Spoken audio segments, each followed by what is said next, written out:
Hi, welcome to the lesson on scales and beyond. Today we're going to be talking about the key of F, or you can look at it as F major and D minor. So before we get started, let's go ahead and grab a couple of pieces of music to get you started. What you want to do is you want to grab your major and minor scales and the family of chords. Major and minor scales and the family of chords. Okay, so go get that. That's a 4-page packet. This should be 4 pages, and hopefully you staple them together. Okay, and you want to go ahead and turn to page 4. Turn to page 4 when you get that. Okay, you're looking for the F major scale and all this information on here. And then the second piece of paper you want to get is your grid scale pattern for the key of F major and D minor. Most important of all, it's got to say F major or D minor. Make sure that we're all talking about the same keys and scales. Okay, well, go ahead and pause the tutorial, grab your music information, and come on back. We'll get started in about a second. Okay, so once again, you got your major and minor scales and the family chords, and you're turning to page 4. Keep in mind, this is a packet. This should be 4 pages. Hopefully you staple them together because we're going to be using them a lot in this series. And then turn to page 4. At the bottom of the page 4, you got F major scale. You get this information, which is basically the same thing that you see back there on the board. Okay, and then the second piece of paper, well, you got the grid scale pattern for the key of F major and D minor.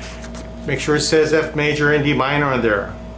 Okay, and at the bottom here you got the same information as this right here. Okay, so what you want to do, most important of all, is as we go through the lecture, you want to be taking notes about this. Okay, now if you're very versed in music theory, there should be no problem, but if you're not, you definitely want to be taking notes. Keep in mind that this is the crash course for this information. Hopefully you have taken the courses available at the website, right down here, available at the website, and you've before you've gotten to this level of learning scales, okay? Because we teach all of the theory leading up to here. If not, try to follow along, keep up, and definitely take notes. So let's talk about what we got on the board. Okay, first of all, we got a treble clef right at the top there. We're in the key of F, or F major and D minor. We'll get into that a little bit more, but with the key of F, you got one flat. One flat. So every time you come to a B note, it is a flat note. It is a B flat. Okay? So keep that in mind. The B flat there on that middle line there symbolizes that anytime you come to a B note, wherever it is, it's going to be a B flat. Okay. I wrote this on the board to correspond with each other. In other words, you have the letter note, and you have the actual note on the music chart for the treble clef. It may not be lined up on your music sheet instruction, so make whatever notation you need to so that you can best understand and keep up with the lesson. Here we go. For this diagram, you got the F, G, and there's F, how it lines up there. That's what it is. This is the F note, the G note, A note, B flat note. See the flat there on that line? B flat note, C, D, E, and back to F. So you get the scale going up here, and you get the scale letter notes. Next, we got the chords for the key of F major and D minor. So we're going to talk about the family of chords. Okay? So right beneath that, we got F, G minor, A minor, B flat, C7, D minor, E diminished, and F major. Okay? So first of all, don't get too concerned about your diminished chords. Like I said earlier in the previous lessons, just be aware that they exist in the family of chords.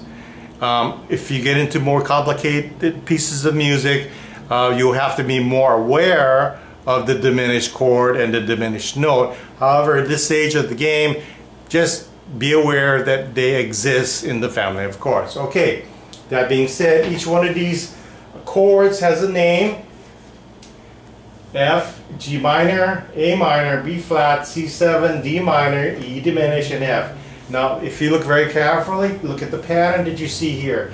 The letters correspond to the notes in the scale. The family of chords corresponds to the notes in the scale. For instance, if we just look at the letters, just the letters, F, F, G, G, A, B, B, or B flat, C, C, D, D, E, and finally F and F. Okay, so start to notice these patterns, especially if you don't have a lot of experience in music theory, or if you haven't taken our courses that we offer at the website that leads you up to this.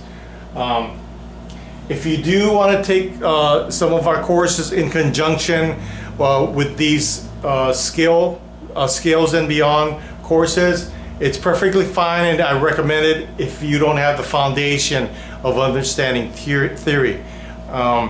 Just go to the website, buenaukulelelessons.com, and then read the information that's available to best decide on which level of learning you're at. In other words, if you're not a beginner, you probably don't have to take the very first course. If you are a beginner, I definitely recommend you start at the beginning course. It's www.buenaukulelelessons.com. Okay, next, beneath that line, we have the Roman numerals. That also symbolizes the family of chords. What's interesting about this is that it's kind of like a generic name of the chord. So in other words, you can use these symbols over here, the Roman numerals, in place of your letters. So in other words, all you need to know is what key you're playing in, and then you can just use these. And these, if you see it, it directly corresponds to what letter chord you're playing in the key that you're playing in. So in other words, a lot of musicians or teachers or learned music students are familiar with just using this chord chart, so they know what chords they're playing already, because they're kind of like translating whatever key they're playing in into these chords. Okay, that being said, let's keep it simple for you folks. So the 1 chord is the major chord.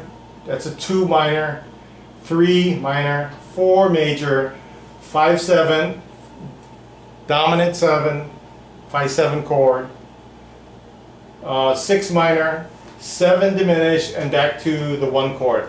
Low F, higher F. You know, just think of like a piano.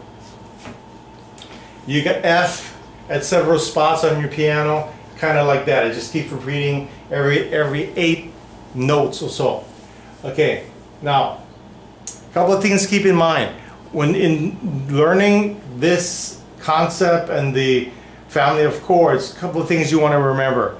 You want to know what your 1, your 4, and 5/7 are, where they're located, and what chords they are in the key that you're playing. So for example, if I'm playing in a key of F major, I want to know that my 1 chord is the F chord. Okay, I need to know that. I want to know that. It's very important.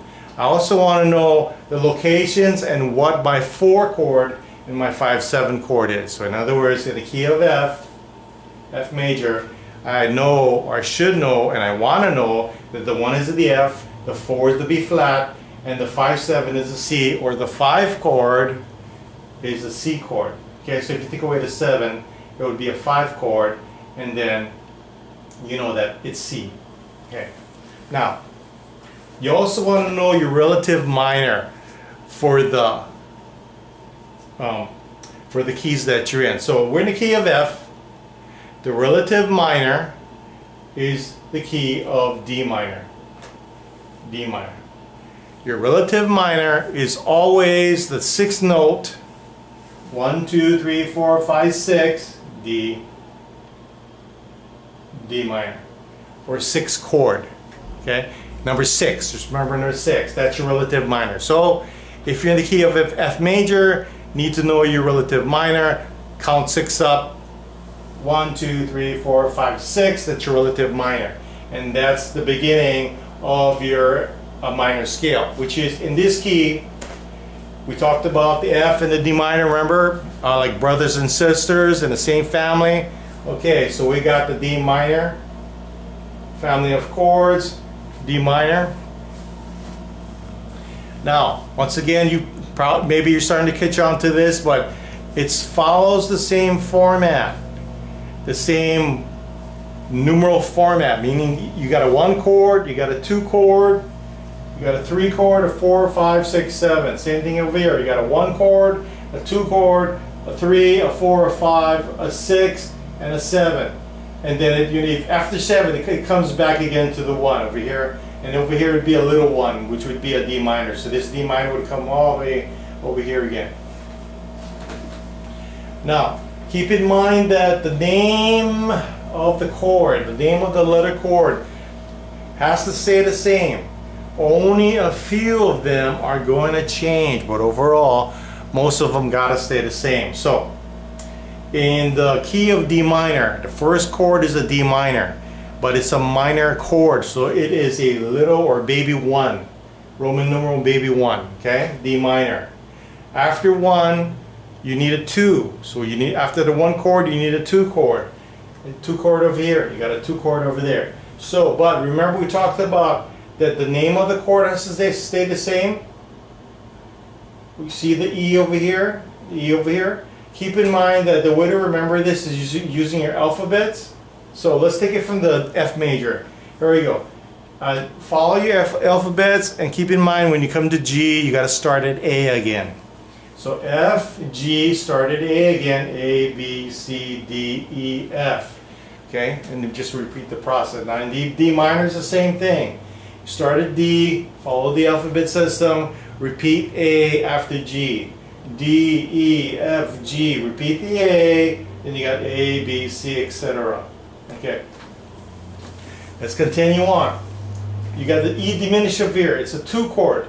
Okay, and we look for where's the E? The E is right here. It's a diminished. It's a diminished 7, but we're keeping, it falls under the 2 chord for the D minor, because here's the 1, we need a 2. You have to keep the same number, not same number, the same name, E diminished. Next after E is the letter F.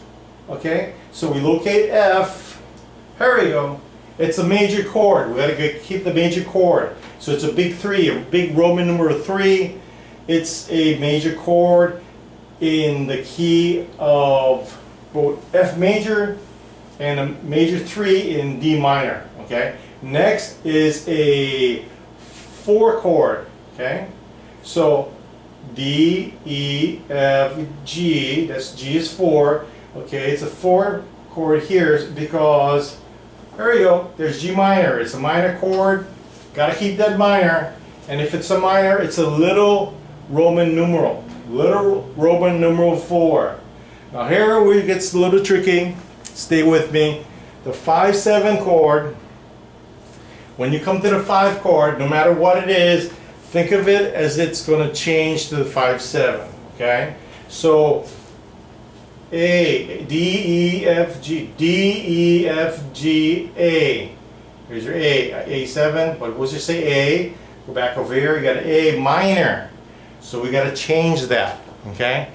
We got to change that to an A7, dominant 7, 5-7 chord. Now, I may have not mentioned this in some of the previous lessons, but I'm going to start mentioning it now. I said in the previous lessons that the A7 chord or the 5 chord should switch to the A7. See the A minor is switching to an A7, which is the dominant 7.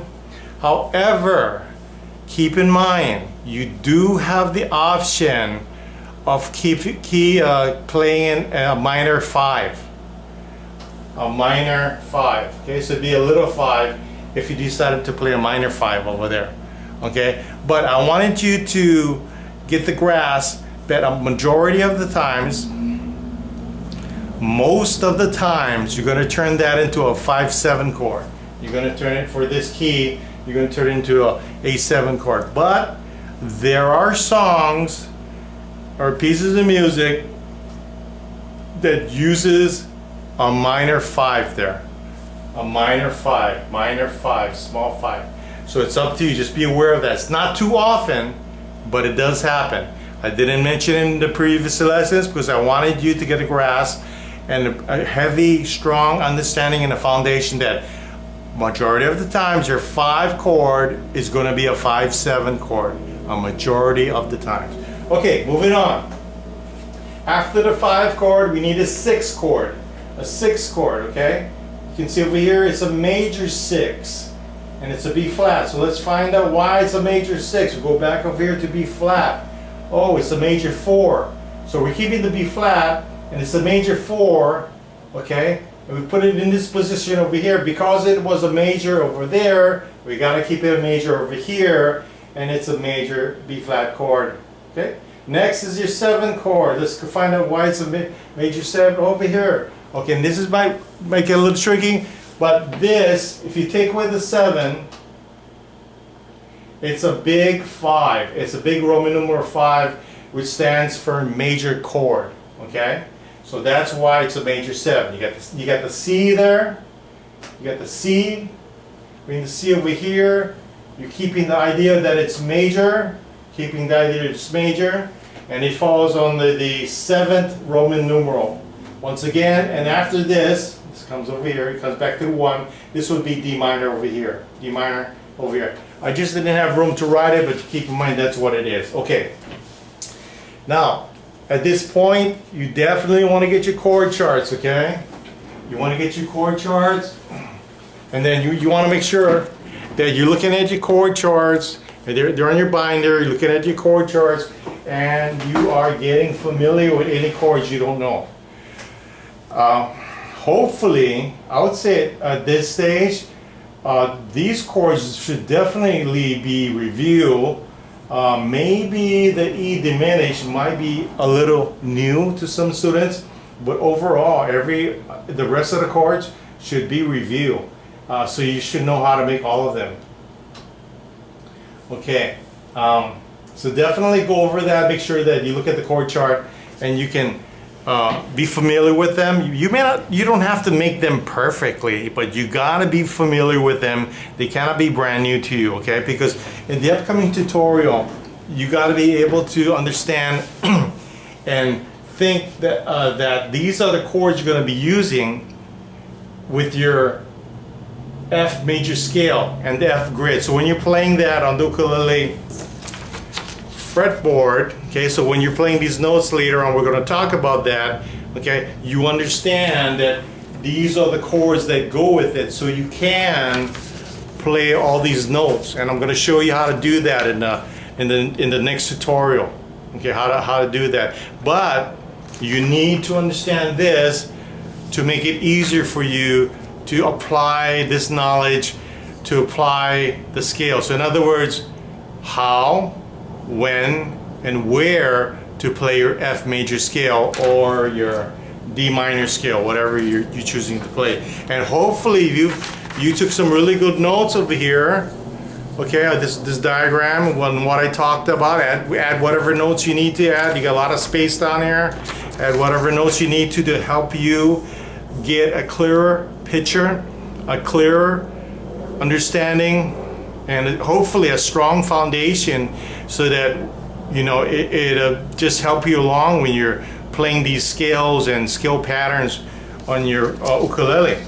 Okay, now by all means, you want to watch this tutorial multiple times, as many times as it takes for you to understand it. Hopefully, like I said, you completed the courses that teaches you or leads you up to this, because we teach you the music theory along the way, and so that when you get to this point, it's not as challenging. If you already know music theory, this should be no problem whatsoever. If you do not have that background or education, what you want to look for is patterns, and as many patterns as you can, understand the patterns, and then understand the concept, the whole idea of how these patterns kind of work together. Okay, that being said, watch the tutorial as many times as you need to. Be comfortable with the information. At the very least, you should have a basic idea. And if I'm talking about this in the next tutorial and using some of the terminology as we're playing the scales, you should be able to relate to them, know what I'm talking about, and be able to apply them effectively. Okay? If not, by all means, you need to just watch this tutorial over and over again, okay? And get comfortable. Okay, so when you get ready and you're comfortable with this lesson and information, we shall see you at the next tutorial where we teach you how to use the scales.